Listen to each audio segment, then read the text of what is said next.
All right. I wanted to talk about this.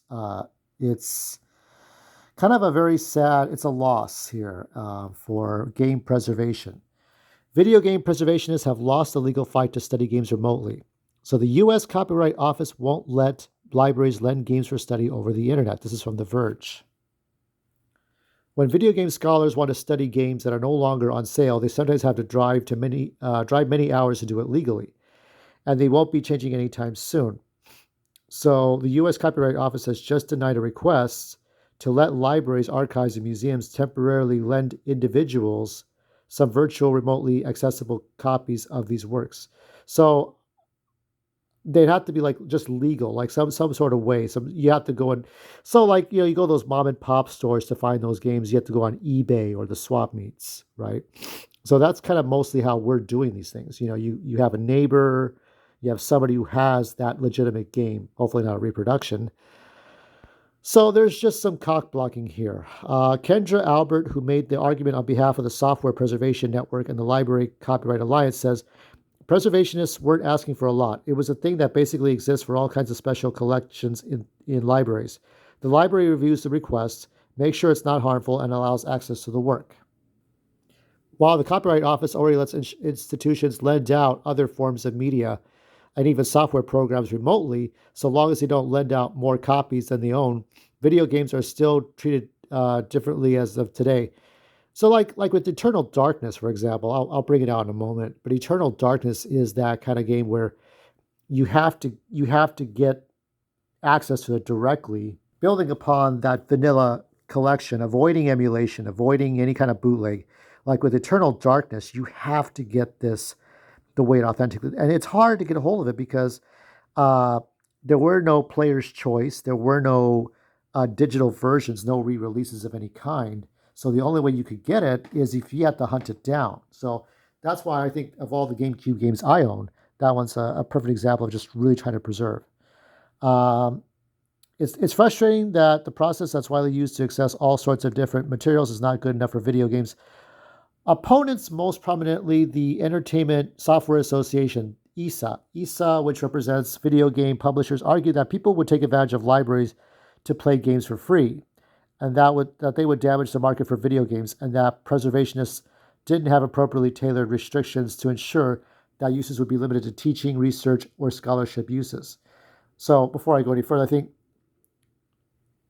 you're playing the games for free, but it would be at a loss. The thing is, there should be a statute of limitations. Now, in the case of Eternal Darkness, that game has not been re released at all in all the 22 years. You have to prove that there is damage to the company that owns that game to say, okay, or like in the case of Banjo Tooie. Banjo Tooie is kind of it's being distributed through Nintendo on the NSO and through Xbox, right? Or like so if it's not on Xbox Live Arcade, then it would like Donkey Kong 64. Enough time has passed. Well, between not enough time has passed for Donkey Kong 64 on the Wii U since that shut down last year, I think.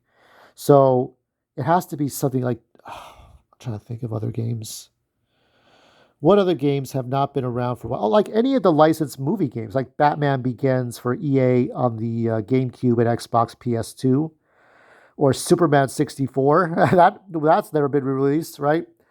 Or any games that are out of print that had one-time appearance. Okay, anything like that. Pac-Man Versus, right? The four-player Pac-Man game. So if you're playing a game for free and it's like going against like Nintendo or Sony selling it currently on the market, currently on the market, if the amount of time has passed, in my honest opinion, between the time it was taken off like a off a market like or like Valve's Steam market, and if a few years pass, then why can't you distribute it for free for someone to play as part of that research for research purposes, as I would say, uh, teaching research or scholarship uses, right? Like that game, I forget the game is called. All Your Bases Are Belong to Us, where the translation's bad. Is that game still currently being sold on Steam or anywhere else for PC? I don't know.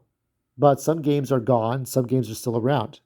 And it all depends on which version of the game. If it's a re-release with special edition features, I'm trying to think of other ones that have not seen the light of day. Um, I'm really thinking Nintendo N64, GameCube. There's just a lot of games that just have not come back. Cubivore, right? Cubivore, the original Marvel Ultimate Alliance. Just anything you could think of right now that is not there. Sonic Adventure, that's not on the Steam store.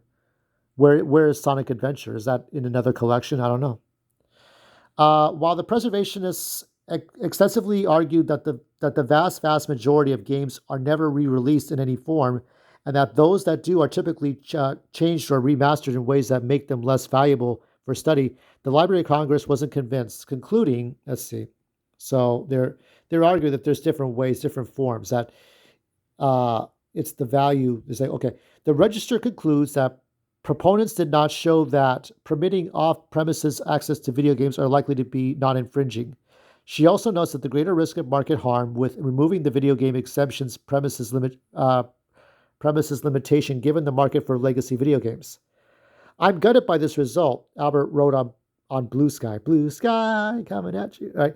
Adding that it seemed the Copyright Office didn't bother to consider evidence from some video game publishers who testified that granting limited remote access wouldn't impact the market for their video games to re-releases, right? So I think it's a matter of statute of limitations to me. If the Copyright Office has granted the request, it wouldn't have been a permanent change. Every 3 years, groups get a chance to lobby the Library of Congress for very specific exemptions to Section 201 of the DMCA, Digital Millennium Copyright Act. Those exemptions have to be renewed every 3 years. The Copyright Office did renew the exemption that lets libraries and institutions preserve video games to begin with, and lets individuals play them in person.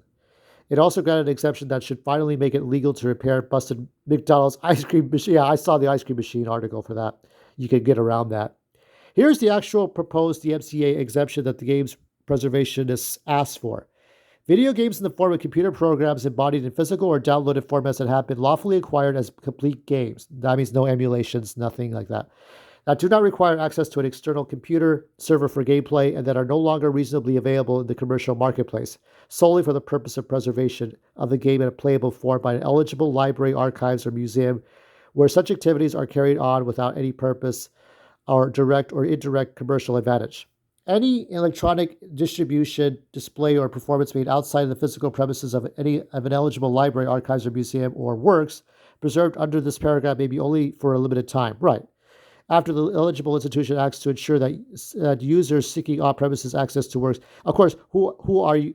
You would have to limit it to letting it out to an institution or a corporation or a company as opposed to like a person. That person could just take it and just do whatever. So somebody that you led the game out to would have to be approved, right? In some government standard. Better Business Bureau could get involved, whatever. Under the paragraph, only for a limited time, and after the eligible institution acts to ensure that users seeking off-premises access to works are doing so primarily for the purposes of private study, scholarship, teaching, or research by one, specifically determining that the user's interest is private study, scholarship, teaching, or research. Two, instituting access restrictions appropriate to the nature of the use of the material. And three, notify users that they are receiving access to copyrighted material, subject to adhere with applicable laws. ESA's statement is that we recognize the importance of preserving video games. Copyright Office confirms. We thank the library. So they're trying to be professional as possible. The Video Game History Foundation has its own statement condemning the ESA's position. Unfortunately, lobbying efforts by rights holder groups continue to hold back progress. During our hearing with the Copyright Office, the ESA declared that they would never support remote game access for research. Yeah, like I said, it has to be physical to physical. It has to be hard copies, I say. The game industry's absolutist position forces researchers to explore extra legal methods. And here's the relevant section on the copyright's final rule. So you can check it out on The Verge for all this information here. I think everything has to be hard copies to hard copies. So it's like if you were printing out top secret information on a silver foil paper and you can't photocopy it, right? You can't really print it out on a copy so that you can see it. It's on silver foil, like something like that, right? So with games, um, it's like kind of like the prime directive in Star Trek, right? Um, you can only share certain information at certain times. Emulation cannot happen through digital sending. It cannot happen through emails or folders or zip folders or whatever. It cannot be emulation or some kind of emulation. It has to be done with physical games and physical systems and physical controllers. That's what must happen. And if that could be done like that, I think that should work. With Eternal Darkness, you need a GameCube or a Wii. You need actual systems. I would say that the N64 NT catalog came out. The analog, I'm sorry, analog, which is a new N64 console compatible system. So that's good for people who really want like high definition N64 gameplay. So that's good news for everyone who likes their N64s. So getting like Retrons or just better, just newer versions of classic console, because Nintendo, the DMC is not stopping those, right? Just don't put logos.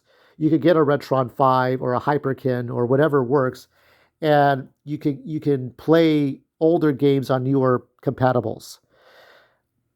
I think that's what must happen. You have to be able, they have to be, I mean, the places that you give it to have to be an institution that's approved by government factions like Better Business Bureau. They have to have high approvals. They have to be able to be. So, I mean, yeah, you can't prevent somebody from breaking the law, but ultimately, the system that must be put in place must be there to preserve those games and to lend them out. So, I think lending out games to preserve, while keeping game preservation, must be kept in check. But I think they got to go back. I think there has to be a statute of limitations in which, when you are lending out games, it's not infringing because, in the case of Eternal Darkness, that game had not been for resale. So resale must be taken into account. Resale, okay? Has that game been resold? Uh, there might be a handful of games that have not been re-released. Oh, like the Rob games. Remember those? Remember the Rob games and the Virtual Boy games. Okay, you go back to the Virtual Boy and the Rob games, the ones that the ROB robot for Nintendo on the NES. Those haven't been re-released, so maybe you could preserve those games, right? So you need a Virtual Boy. You need to find a way to preserve those games. You need the hardware for that. So that's a lot. And in those examples, we have to find a way to in those examples, you have to find a way to explain resale of games. You can infringe on the copyrights, but infringing on sales is a different matter. Infringing on the sales, and particularly if you're like borrowing a license, that the license is no longer good. Like EA does not have the Batman license, right? So different things like that. So let's keep an eye on this and let's hope for game preservation expanding.